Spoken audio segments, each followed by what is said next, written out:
Kementerian Hukum dan HAM atau Kemenkumham mempunyai tugas antara lain merumuskan, menetapkan, dan melaksanakan kebijakan di bidang peraturan perundang-undangan.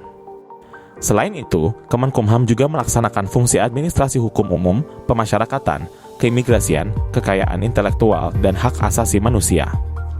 Dalam melaksanakan tugas dan fungsi tersebut, Kemenkumham diberikan wewenang untuk mengelola pendapatan negara bukan pajak atau PNBP.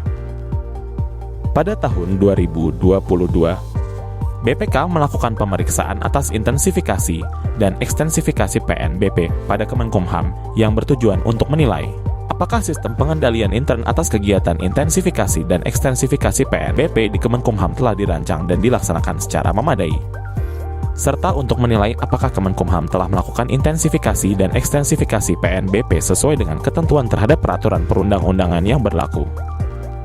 Secara umum, BPK menyimpulkan bahwa intensifikasi dan ekstensifikasi PNBP pada Kemenkumham telah dilaksanakan sesuai dengan ketentuan peraturan perundang-undangan yang berlaku. Namun, masih ditemukan beberapa permasalahan yang harus diselesaikan oleh Kemenkumham untuk dapat lebih mengoptimalkan program intensifikasi dan ekstensifikasi PNBP.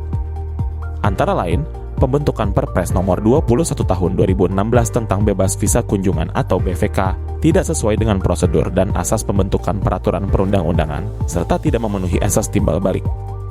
Dari 169 negara yang dibebaskan dari kewajiban memiliki visa kunjungan untuk masuk ke wilayah Indonesia, hanya 35 negara saja yang juga memberikan BVK bagi WNI yang akan ke negaranya.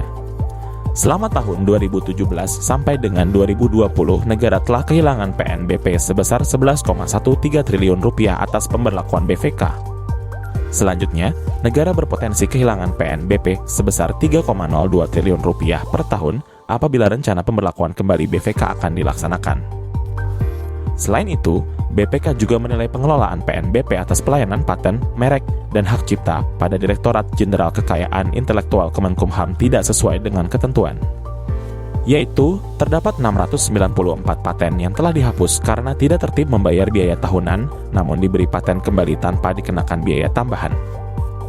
Terdapat pula pengenaan tarif PNBP kriteria khusus pada pelayanan paten, merek, dan hak cipta bagi permohonan yang tidak memenuhi kriteria dan seharusnya dikenakan tarif umum. Hal ini mengakibatkan kekurangan PNBP sebesar 13,12 miliar rupiah dari biaya tambahan 100% pada masa tenggang dalam rangka penundaan pembayaran biaya tahunan jika mengikut ketentuan yang berlaku, dan kekurangan PNBP dari pelayanan paten, merek, dan hak cipta sebesar 1,35 miliar rupiah atas ketidaksesuaian dengan tarif PNBP yang dikenakan. Atas permasalahan-permasalahan tersebut, BPK merekomendasikan Menteri Hukum dan HAM bersama kementerian atau lembaga terkait melakukan evaluasi kebijakan BVK dengan mempertimbangkan asas timbal balik dan asas manfaat, serta melaporkan hasil evaluasi tersebut kepada Presiden. Selanjutnya, BPK juga merekomendasikan Menteri Hukum dan HAM memerintahkan Direktur Jenderal KI untuk menagih kekurangan PNBP sebesar 13,12 miliar rupiah atas 694 paten yang diberi paten kembali, serta menagih kekurangan PNBP sebesar 1,35 miliar rupiah atas ketidaksesuaian dengan pengenaan tarif pelayanan paten, merek, dan hak cipta.